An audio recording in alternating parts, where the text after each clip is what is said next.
Esta noche veremos el tema las prisiones espirituales, que está dividido en dos partes. Cuando hablamos de prisiones espirituales, en esta oportunidad nos vamos a referir a que los cristianos están a veces en prisiones espirituales, ahorita, caminando, congregándose, llevando vida, están en prisiones espirituales. Porque hay otro tipo de prisiones espirituales y otros seres que están ahí. Pero hoy nos vamos a referir a lo que nos interesa más a nosotros. Solo hacer un pequeño recordatorio. Hoy fue en la mañana, hora de México 6:12. En Argentina fue a las 9 de la mañana el eclipse anul- solar anular anillo de fuego. Eso está en este tema. Así que si usted no lo ha visto, mírelo. Le recomiendo que vea porque esta es una de las señales de Apocalipsis donde se abren los polos. Entonces hoy van a ver este año dos eclipses que son anillo de fuego. Aquí lo tenemos, mire. Tenemos el que pasó hoy, esta mañana, 9 de la mañana, hora argentina, creo que terminó como el mediodía, 17 de febrero, este día. Y el otro es, esto fue en Antártida, y el del 12 de agosto es en el Ártico, eh, se complementa. Es decir, los polos se abren con la señal del eclipse que está en los polos. Es decir, la revelación apocalíptica, la profecía apocalíptica sobre lo que va a haber del granizo, ya Dios dio luz verde.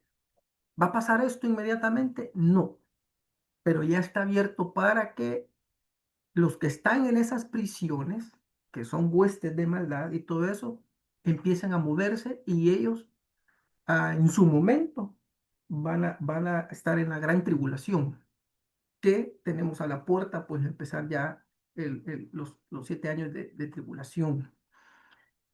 Aquí se cierra el ciclo porque o este día se abre la parte del sur y en la parte del norte el 12 de agosto de 2026, cubriendo todo el planeta. Solo voy a leer la parte apocalíptica de la profecía que está en Apocalipsis 16. Y dice, y un enorme granizo, cada piedra como de 70 libras cayó del cielo sobre la gente. Pero la gente maldijo al Padre, a Yahweh, por la plaga del granizo, porque fue una plaga terrible. Estamos hablando de eh, la séptima copa en el aire. Entonces, interesante. Y como lo estudiamos, por eso le digo, vaya a estudiarlo, porque entonces si no me voy a echar, voy a gastar el tiempo de esta noche en este estudio. Solo es para recordar las prisiones espirituales. Ok. Recordando ciertos textos sobre el pecado, sobre los pecados ocultos. Y por esa razón, mucho pueblo de Dios está en prisiones espirituales por pecados ocultos. Es más, desconoce que está en prisión y desconoce los pecados ocultos. Y otros saben que están en prisión, pero no quieren salir tampoco. Y dice en el Salmos 19, ¿quién podrá entender sus propios errores? Imagínense, es difícil entender nuestros propios errores. Líbrame de los que me son ocultos, le dice David, el dulce cantor. Preserva también a tu siervo de las soberbias. Las soberbias son muchas, son varias soberbias, no una. Que no se enseñoreen de mí. ¿Por qué? Porque la soberbia toma señorío sobre el cristiano. Estos son espíritus. Entonces seré íntegro y estaré limpio de gran rebelión. Hasta entonces voy a ser íntegro. Dice en la Biblia Kadosh, leyendo siempre el mismo versículo, ¿quién puede discernir sus propias transgresiones? Límpiame de pecados ocultos. También guarda a tu siervo de ataques de extraños. ¿Se da cuenta? Ahí están los espíritus inmundos, demonios malignos y todos con los que peleamos, según dice Efesios, donde Pablo le dice a la iglesia, vístanse de la armadura para que ellos no tengan dominio. ¿Quiénes? Estos extraños, estos vigilantes, caminantes sobre mí. Entonces estaré sin culpa y estaré libre de gran pecado. Este es referencia al último tema que vimos. Y finalmente, dice el mismo en otra traducción que nos amplía el conocimiento. ¿Cómo puedo conocer los pecados escondidos en mi corazón? Límpiame de estas faltas ocultas. Ahí están. Y hay que declararlas porque eso no nos hace caminar ni vivir en libertad. Libra a tu siervo de pecar intencionalmente. No permitas que estos pecados me controlen. Que el pecado controla al cristiano. Entonces estará libre de culpa y será inocente de grandes pecados. Vamos a entrar primero en contexto. Contexto histórico. Ya estamos en el tema de esta noche. Vamos a hablar sobre los Gálatas. Pero para que usted comprenda el texto de Gálatas donde Pablo les escribe, tenemos que saber quiénes eran ellos. Y solo en esta lámina vamos a tratar más o menos unos 2500 años atrás y vamos a hablar de unos 500, 800 años de historia en esta lámina. No se preocupe, pero está tan condensado, está tan bonito, pero es interesante para que entendamos por qué pasan las cosas que nos pasan a nosotros en este tiempo y por qué el pueblo de Dios no, le cuesta dejarlo. Los Gálatas eran un pueblo de origen, mire, celta o galo. Son gentiles no hebreos, que emigró desde Europa Occidental Central y se asentó en la región de Galacia, no de Galicia. Galicia es en España, Galacia, en el centro de Asia Menor, lo que conocemos actualmente como Turquía. Aquí lo tenemos en esta imagen, lo tenemos acá, mira, aquí está, aquí estaba la iglesia de Galacia, conocido por la carta del apóstol Pablo como Gálatas, que es toda esta parte que es Turquía actual, el mar Mediterráneo. Pues aquí tiene usted el Mar Muerto, aquí tiene Crimea, Ucrania, aquí tenemos Italia, aquí está Israel, para que vayamos ubicando. Ok. Durante el siglo tercero antes de Cristo, estamos ya de aquí para atrás, nos fuimos a 2300 años.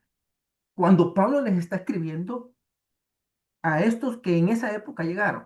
Ahora, la carta de Pablo obviamente es después de la resurrección de nuestro Señor, o sea, unos 300 años adelante de que ellos llegaron a esa zona, pero los celtas o druidas, como son conocidos también, que viene siendo lo mismo, los celtas vienen de antes todavía, que son pueblos que están en toda esta zona donde está el círculo, donde les he puesto yo este círculo. Entonces, estamos hablando de Inglaterra, toda la parte nórtica, de donde vienen los vikingos, porque fueron muy, muy predominantes, por eso los menciono, Francia, parte del norte de España, Italia, Países Bajos, Alemania y todo eso. Y ellos de aquí, unos 300 años antes de la resurrección de nuestro Señor, ellos emigran y se van, emigran de esta zona y se van a esta zona. Muchas veces les llaman galos. ¿Por qué? Porque vienen sobre todo de zonas de Francia, por eso se le llama galos. Pero ellos realmente no solo eran de Francia, eran de todos los países que yo les estoy diciendo. Emigran al menos 20.000 hombres de guerra en esa época. A eso agréguele las familias, los hijos y todos los adicionales. Se tomaba en cuenta los principales, 20.000 hombres de guerra que ellos emigran en esa época a la zona de Turquía. Se establecieron en la zona de Ankara, Pesinus, Tabiyun, convirtiéndose más tarde en provincia romana. Luego pues llegan los romanos, pues, el imperio. Se cree, que esto es muy interesante, y sí que me costó poderlo encontrar, se cree que estos tuvieron su origen los galos, los celtas, su origen de mezclarse con la tribu apóstata de Dan, perdón, la tribu apóstata de Dan, una de las 12 tribus de Israel. Porque recuérdense que los de Dan, en época de Tiro, unos 500 años antes de la resurrección de nuestro Señor, o mucho más antes, emigraron de Israel en barcos, porque eso era el imperio de ellos, era de barcos muy fuertes, y se fueron a colocar a la zona de Dinamarca, Inglaterra y todo eso, y se empezaron a mezclar. De ahí surgen los celtas de esta mezcla. Ok. Pero son eh, tenidos por gentiles, porque ellos, como apostataron, renunciaron a la fe israelita desde mucho tiempo atrás. Todavía, acuérdense que en el libro de Débora, en el libro de Jueces, cuando Débora va a la batalla, ella le reclama a Adán por qué los dejó sin ir a la guerra. Dan ya había dado la espalda a Israel. Y solo para mencionarlo, el anticristo viene en la tribu de Dan. Ok, sigamos.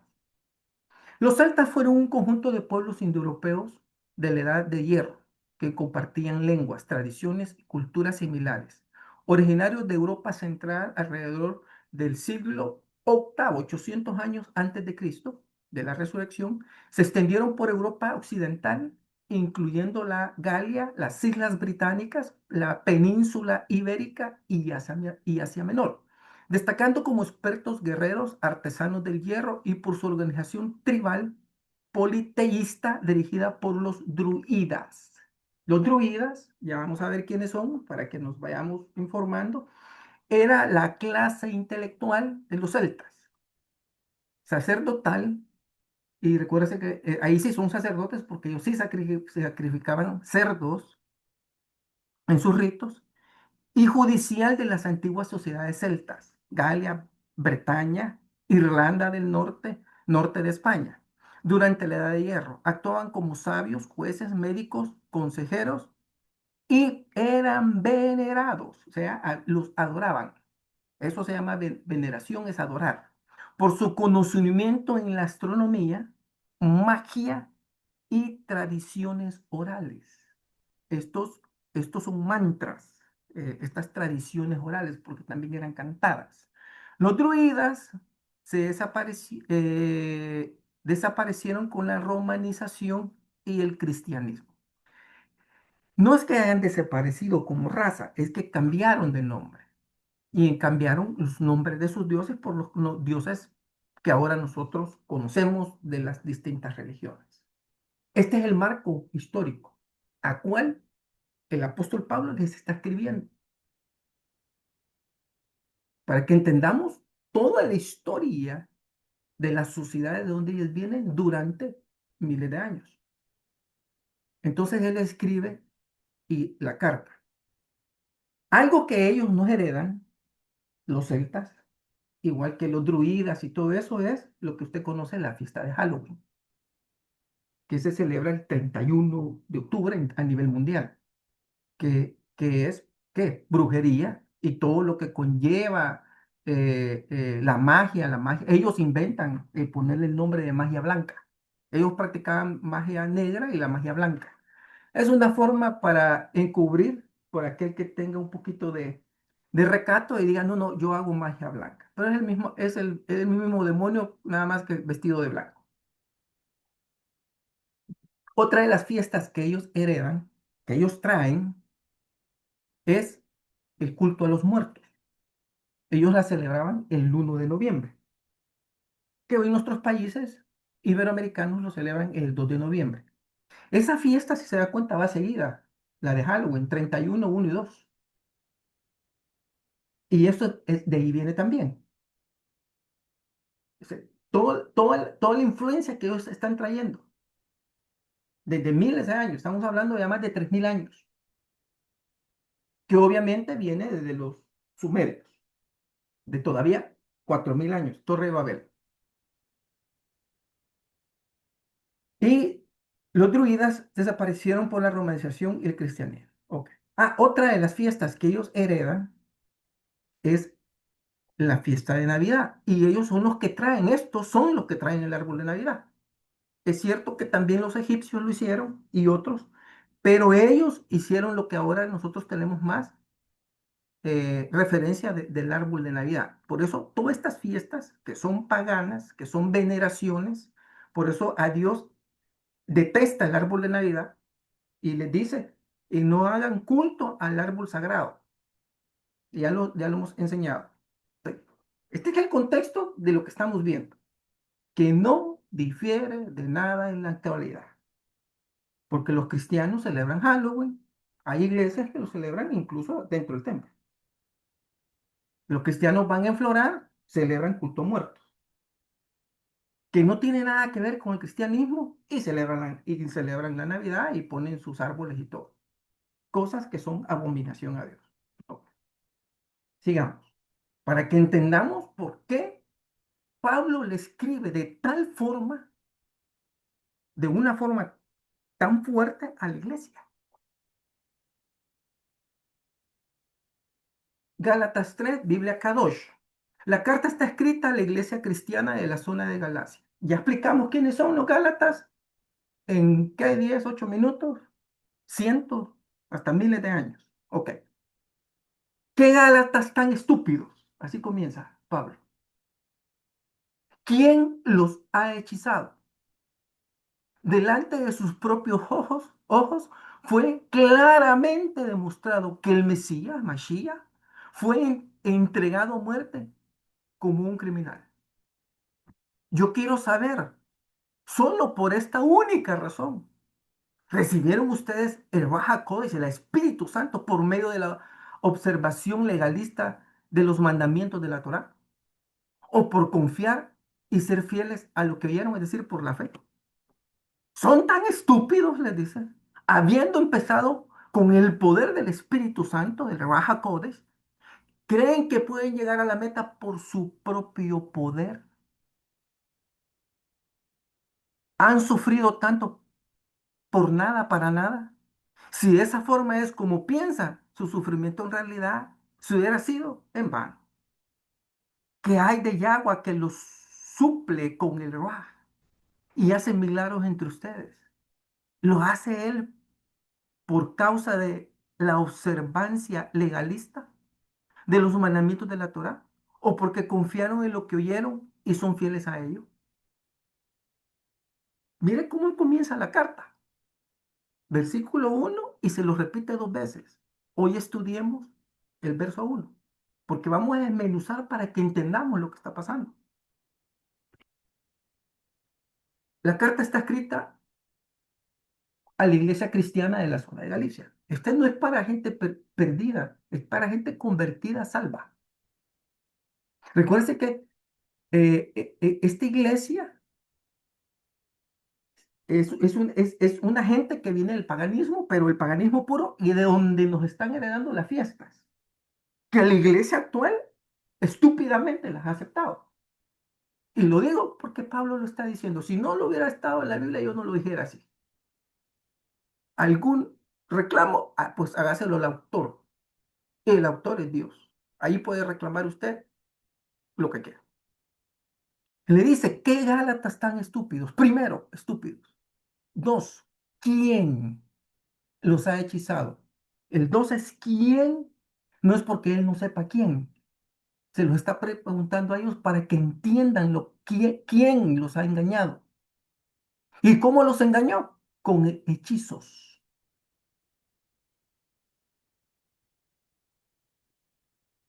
¿Será que un cristiano puede ser hechizado?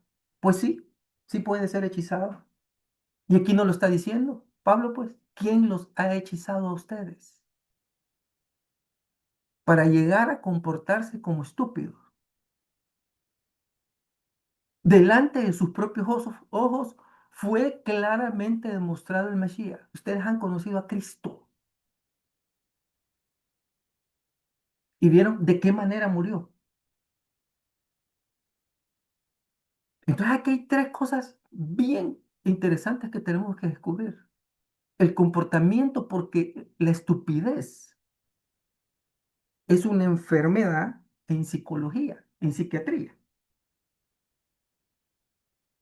Pero este está movido por hechizo, porque en psiquiatría, no soy psicólogo ni psiquiatra, se está considerado como una perturbación mental. Pero aquí él está diciendo, ustedes no son a nivel mental, es a nivel espiritual porque los han hechizado. Y por eso se han apartado y están regresando al paganismo y hoy quieren cumplir la Torah, toda, para rematar. Y veamos qué dicen los originales la palabra esta. Está escrito en griego y se refiere a ser insensatos. Pero mire, esta palabra tiene definición de insensato, estúpido, necio, locas, no entender. No dice locos. Cuando la palabra locos a veces solo se refiere al sexo masculino, pero también normalmente cuando hablamos de un grupo de heterosexuales, hombres y mujeres, podemos decir la palabra locos y los incluye a los dos, pero aquí está en femenino. Porque la entidad que los hechiza para que se comporten así y sigan en su paganismo es una entidad femenina. Ya lo va a ver en el camino. Es una entidad femenina. Femenina. Y mire, ¿qué otro es? No entender. ¿Cómo es que ellos sí entendieron al principio y no entienden? Porque vienen los hechizos del enemigo y los contamina con doctrina y se apartan porque le dice, ustedes comenzaron en el espíritu, están terminando en la carne. Lo que le pasó a Corintios. Comenzaron en el espíritu y terminan en la carne. Es lo mismo. Y la segunda definición es por por una ininteligente, por implicación sensual. Aquí se pone raro esto ya, porque están espíritus de sensualidad trabajando para que la gente siga celebrando su paganismo. Y cuando digo la gente, me estoy refiriendo al pueblo de Dios, porque la carta no está escrita para el mundo, está escrita para los cristianos, para el pueblo de Dios. Por tanto, la enseñanza va dirigida a los cristianos. ¿Qué estoy haciendo yo? Repitiendo lo que la palabra dice. Y la sensualidad está dirigida por un espíritu que ustedes ya saben que es Lilith, que es que en Isaías 60, en Isaías 60 o 61 habla de Lilith y lo dice claramente como Lilith, aunque muchas versiones dicen el búho o la lechuza, que es un espíritu sensual, por implicación sensual, que es sin inteligencia, ininteligente. A eso se está refiriendo Pablo. Los espíritus de sensualidad en contextos religiosos y ocultistas, mire que yo nunca me había imaginado que el ocultismo se manejaba espíritu de sensualidad. Suelen referirse a entidades seductoras asociadas con la lujuria, tentación, la provocación de deseos carnales en general, a menudo representadas como incubos y sucubos. Estos demonios buscan influir en el comportamiento humano y la moralidad. Se difieren del hombre natural que busca solo el placer físico. Esto va más allá. No solo es de placer físico, es de entrega de espíritus y del alma. Por eso, solo 5 versículos vamos a estudiar esta noche de Gálatas. Y están cardíacos. Él dice, ¿quién los ha hechizado? En la nueva Biblia española. Dice Gálatas estúpidos, ¿quién los ha embrujado? Dice esta versión, que viene siendo lo mismo, que es brujería, hechizo. Son diferentes formas pero al final están dentro del ocultismo.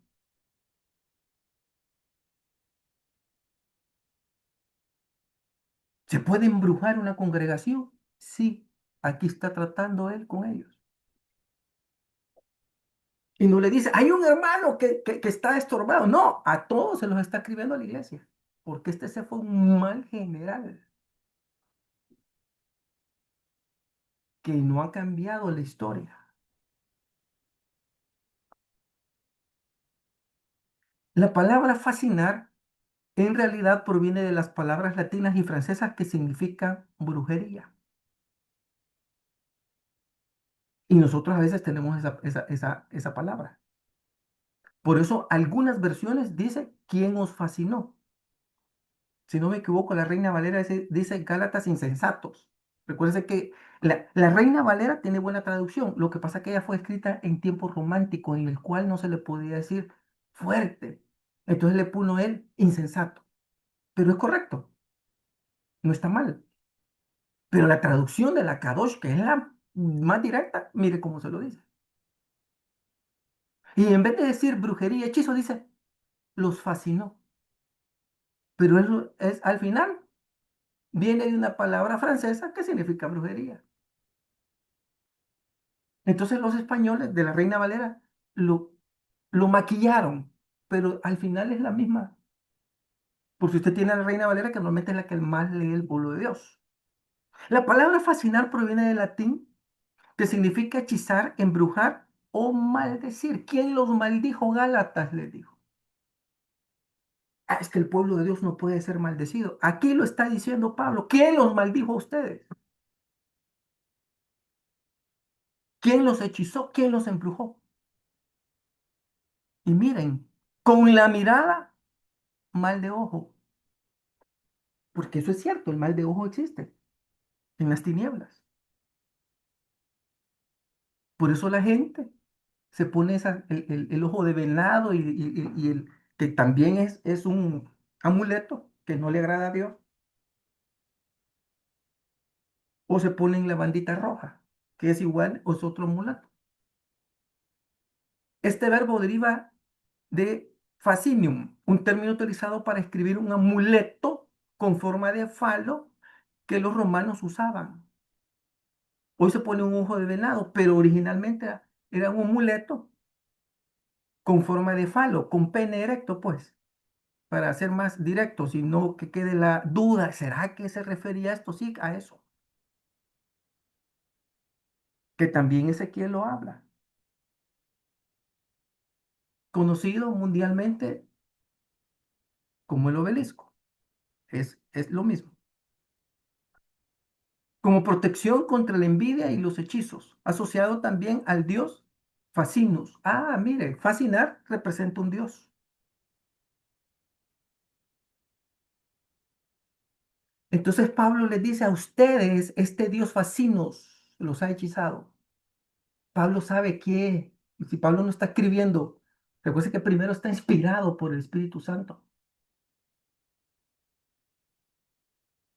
Cuando él pregunta quién, no es que él no sepa, él sabe lo que está pasando claramente porque tiene el discernimiento de espíritu. Lo que quieren es que ellos lleguen a la comprensión de que se han alejado de Dios y creen estar vivos, pero están muertos. Iglesia Apocalipsis, tú te crees vivo y rico y que no tienes necesidad y que y tienes todo, pero es desnudo, miserable, desamparado. Compra de mi oro.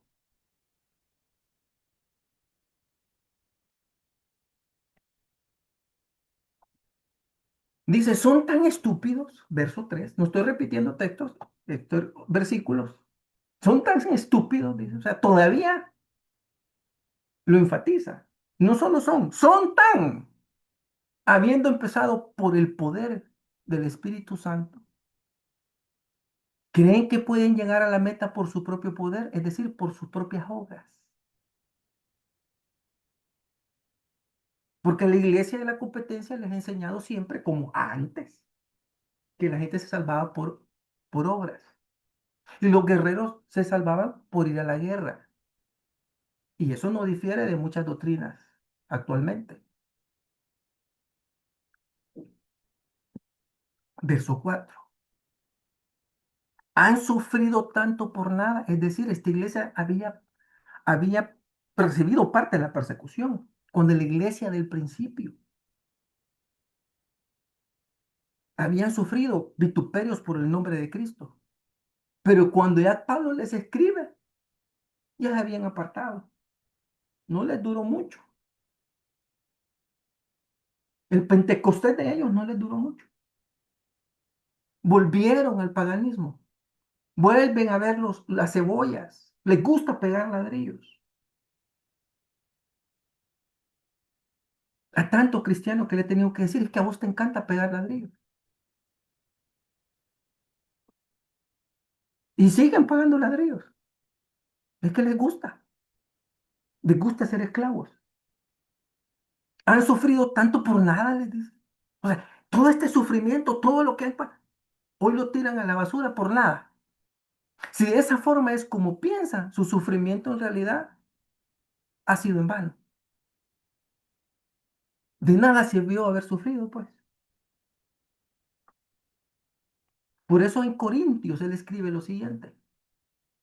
Ahora todo atleta que está en entrenamiento, Primera de Corintios 9, se somete a una estricta disciplina. Ese es el sufrimiento, la disciplina del atleta. Y lo hace solo para ganar una corona de hojitas de laurel, que pronto se marchitará. A los 3 días se marchitaba. Pero nosotros lo hacemos para ganar una corona que durará por la eternidad. Por lo tanto, yo no corro sin una meta, dice. Yo tengo una meta, que es el Señor, sino directamente hacia el punto final, dice.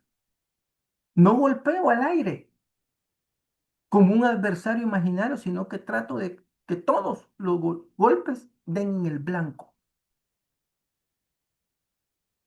Trato mi cuerpo con dureza y lo someto a esclavitud, para que así, después de haber proclamado las buenas noticias a otros, no me descalifiquen a mí mismo. ¿Qué quiere decir el verso 27? Que es el texto central en referencia a Gálatas 3:4. ¿Han sufrido tanto por nada?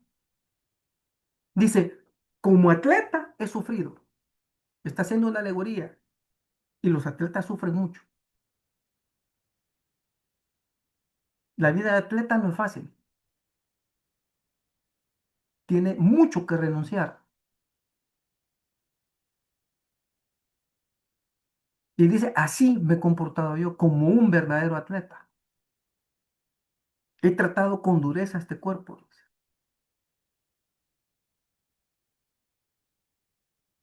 para que después de haber proclamado las buenas nuevas a otros, no me descalifique a mí mismo. Es decir, no me descalifique yo. No me va a descalificar Dios. No me va a descalificar el enemigo. Es uno mismo que se descalifica. La Reina Valera es más específica y dice, yo mismo venga a ser eliminado. ¿Quién lo eliminó? Él mismo. No es el diablo ni Dios. Por eso le dice, han sufrido tanto para nada, o sea, para ser descalificados al final. Por eso él empieza tan fuerte. Porque les dice, ustedes permitieron que el enemigo llegara hasta hechizarlos, que los embrujara y vieran todo bonito adentro. Y creyeran en sus fábulas, no en la letra, no en la doctrina, sino que ustedes tienen su propio evangelio, que también lo escribe en otra parte. No que haya otro evangelio, les dice, pero ustedes tienen su propio evangelio. Segunda de Corintios 11. Pero temo que como la serpiente con su astucia engañó a Eva, vuestros sentidos sean de alguna manera extraviados de la sincera fidelidad a Dios, a Cristo. Quien en aquel caso que acabamos de ver en Gálatas está hablando de espíritus y está hablando de un Dios en particular, donde viene la palabra fascinar, que es un Dios. Y está hablando de todas las costumbres paganas que traían los celtas,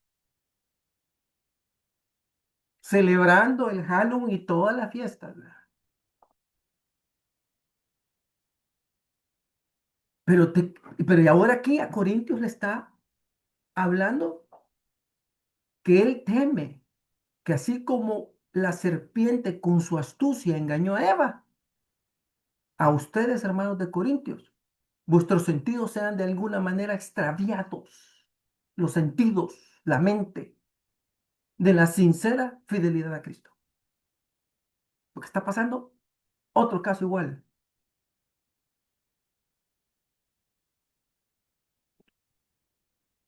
Dice vuestros sentidos. En el original, ¿a qué se refiere? Percepciones mentales. es de percepción mental. ¿Cuál es el ataque del enemigo a la gente del mundo? Su percepción mental.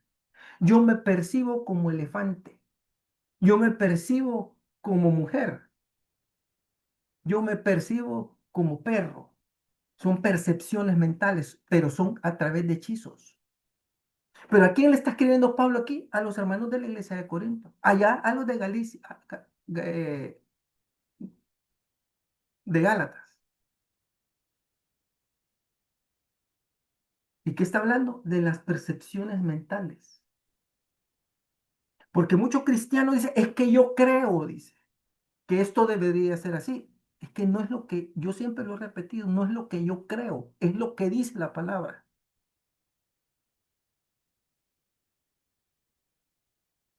Porque nosotros queremos humanizar, queremos paganizar el cielo. No es que yo lo hago y el Señor sabe mi intención. Eso es tener percepciones erróneas, desviadas mentales, porque los sentidos han sido manoseados.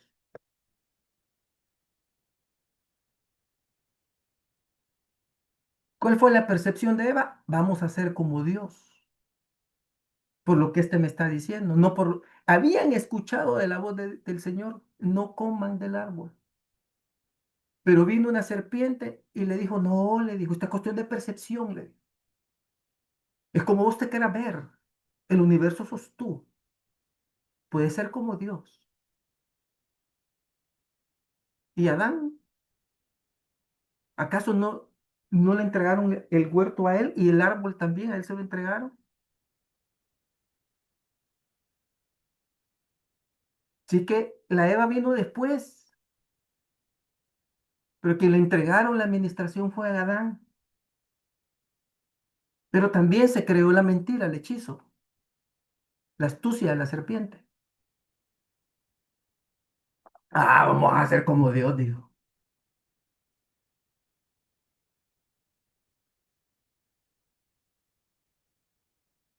Se extraviaron sinceramente.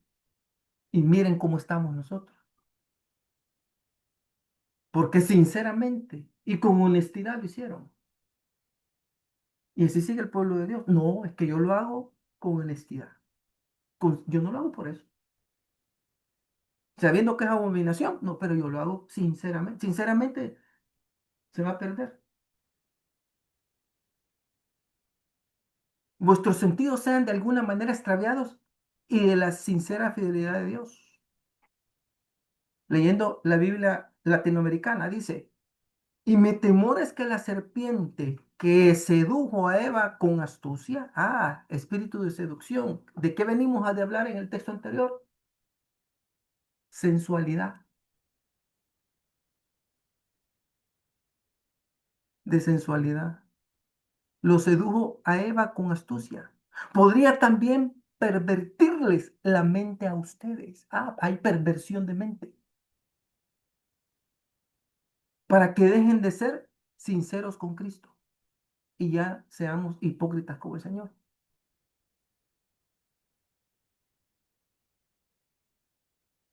Cuando el pueblo de Dios no quiere dejar el paganismo, está pervertido.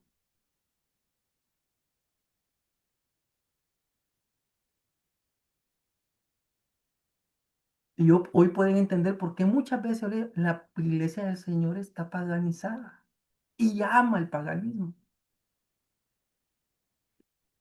La palabra astucia proviene del latín astutia, que significa agudeza mental, maña o destreza, derivada a su vez de, y esta del sustantivo astus, que se refiere al arte. Es que es un arte lo que hace el enemigo. O maña para lograr un fin. Se asocia con la sagacidad, la habilidad para engañar. Por eso Pablo le escribe a Corintios. Tengo un gran temor porque así como la serpiente engañó, ustedes también están siendo engañados. Y sus sentidos, sus percepciones mentales están pervertidas.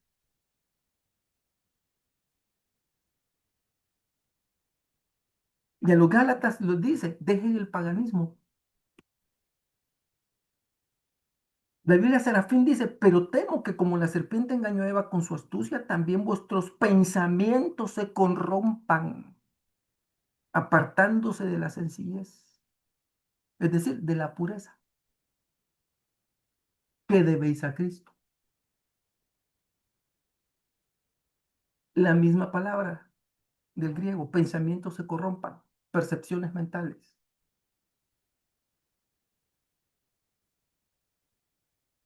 Que el mundo se crea elefante, vaca, pues sí son del mundo. Es lo mismo que se creían en Sodoma. Lo que está pasando ahorita es una expresión de Sodoma, por lo cual fue incendiado. Pero esto no nos corresponde a nosotros. Esto no somos nosotros.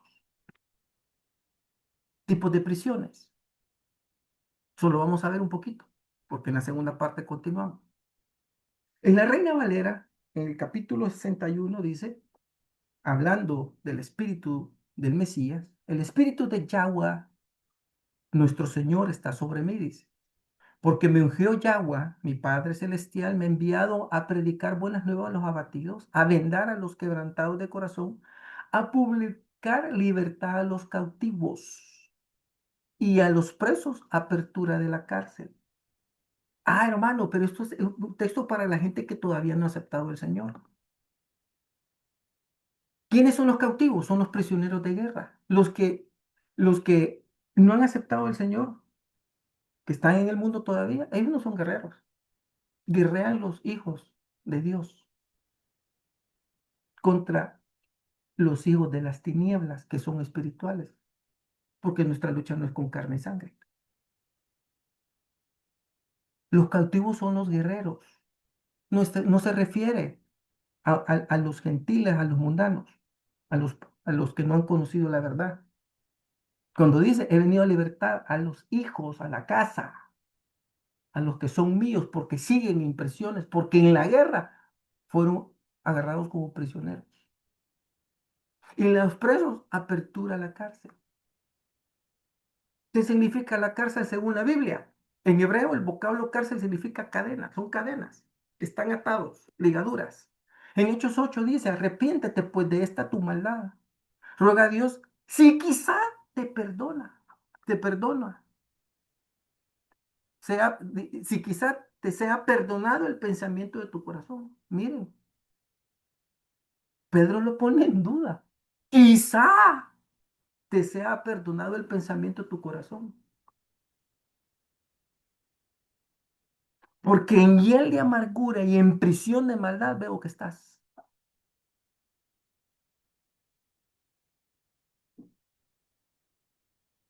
Prisión de maldad. Ahí veo que estás. La Biblia K2 dice, por tanto, arrepiéntete de esta maldad tuya y ora al Señor, al Adón. Quizás seas perdonado por haber abrigado ese pensamiento en tu corazón. Porque veo que estás extremadamente amargado. No, no, no amargado, extremadamente amargado. Hay pueblo de Dios que está en extrema amargura, completamente bajo el control del pecado.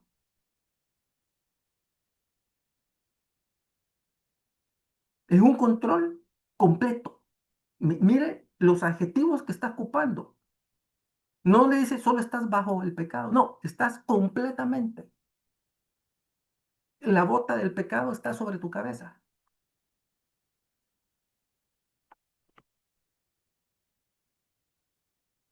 Hechos 8 en la Biblia Peshita. No obstante, arrepiéntete de esta tu maldad y ruega a Dios para que tal vez Él te perdone la perfidia de tu corazón. Tal vez te perdone. Porque veo que estás en hiel amarga y en atadura de iniquidad. Y usted puede ver, mire. Porque cuando le dice amarga, dice que es aquí, en el primero, que es en el griego, uy, que no me pasa el cursor, aquí está. En el griego 4088. Aquí dice que es la definición 2 punzante, específicamente veneno. Hay pueblo de Dios que está envenenado, que le punza la amargura. No solamente está envenenado, y son ataduras. Estas ataduras son vínculos, están conectados. Miren la definición, vínculo, conjunturas, prisión. Estás en prisión de iniquidad, le dice. Lo que une a todos, un vínculo. Es un lazo conjunto, es decir, ligamento. Figura, figuradamente, principio de unificar control. Está bajo control. Y la iniquidad es exactamente la palabra del griego iniquidad. Salmo 19, en la nueva traducción viviente. ¿Cómo puedo conocer todos los pecados escondidos en mi corazón? Porque ¿dónde está la batalla? Está en la mente. Es que luchar contra nuestra mente es lo más difícil. Luchar contra el corazón es lo más difícil. Y a veces está en prisiones. Límpiame de estas faltas ocultas. Tenemos que examinarnos. Si no hay amargura, hay odio, envidia.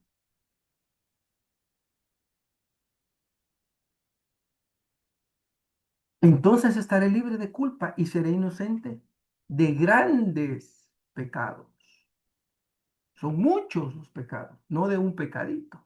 Son grandes y son pecados, son muchos los pecados. Y lo está diciendo el dulce cantor de Israel. ¿Cómo estaremos nosotros, mis hermanos? Por eso la cena del Señor es importante. Pruébese cada uno a sí mismo antes de comer y beber. Con esto terminamos la parte uno. Así que el próximo martes vamos a terminar este tema de las prisiones espirituales. Y vamos a continuar porque esto no ha terminado, en general no ha terminado. Son muchos temas porque necesitamos limpiarnos totalmente. Dios me les bendiga, hermanos, a todos.